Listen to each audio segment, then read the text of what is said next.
se retrouve aujourd'hui pour une nouvelle vidéo sur la chaîne Gourmandise et Plaisir. Allez, passons tout de suite à la recette.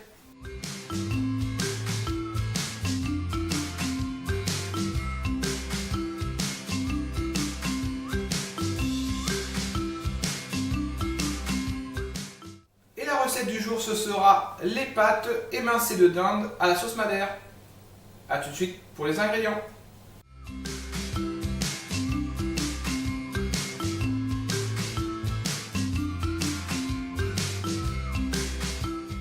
Et donc pour faire cette recette des pâtes émincées de dinde à la sauce madère, nous avons besoin bien sûr d'un cookéo.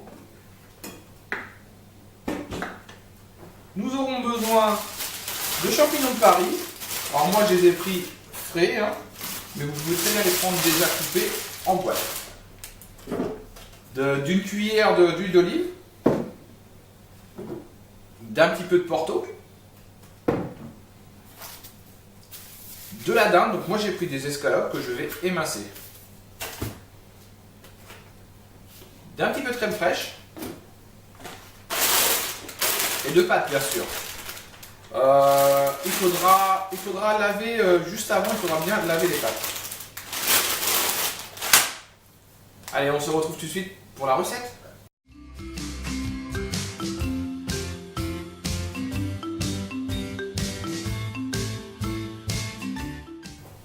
Alors, pour faire notre recette, on commence par allumer le cookéo en mode manuel. Et on va mettre sur cuisson classique et en mode doré. Une fois qu'il est en route, donc on met une cuillère d'huile d'olive, une cuillère à soupe d'huile d'olive.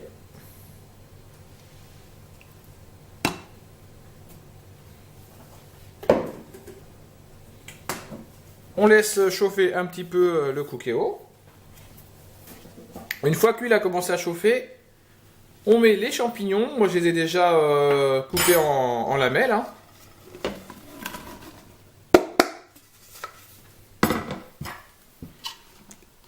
Et on mélange délicatement.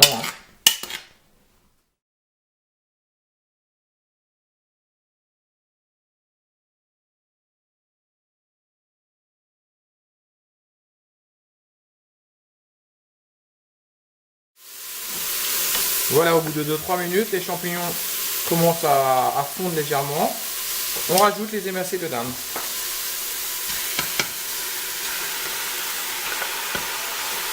Et on laisse dorer 3, 4, 5 minutes à peu près en mélangeant de temps en temps délicatement. Voilà, une fois que notre viande a commencé à bien blanchir, on va pouvoir ajouter les pâtes. Donc moi j'ai pris des penne. Il faut bien sûr les rincer avant. Il ne faut pas les mettre directement sortis du sachet. Il faut vraiment les rincer à l'eau avant. Moi je mets à peu près 500 g de pâtes.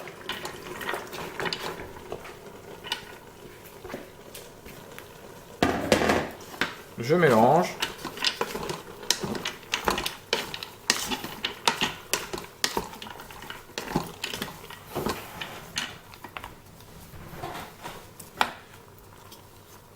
Et on va rajouter de l'eau jusqu'à recouvrir la totalité des aliments.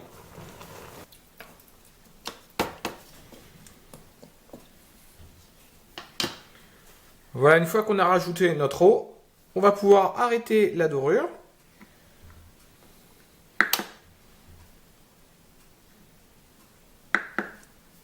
On va repasser en manuel, une cuisson sous pression pendant 5 minutes.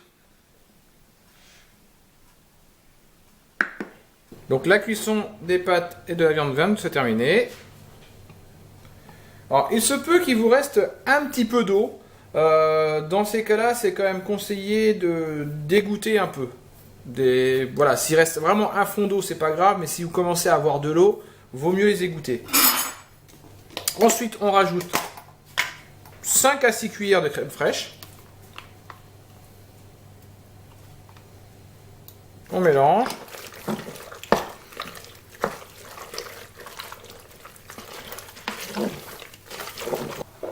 On rajoute un demi-verre de Porto.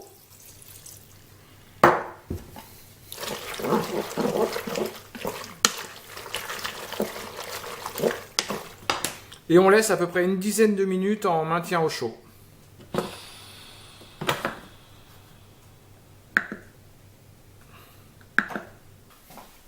Et voilà, notre plat est prêt. Nous allons pouvoir le servir.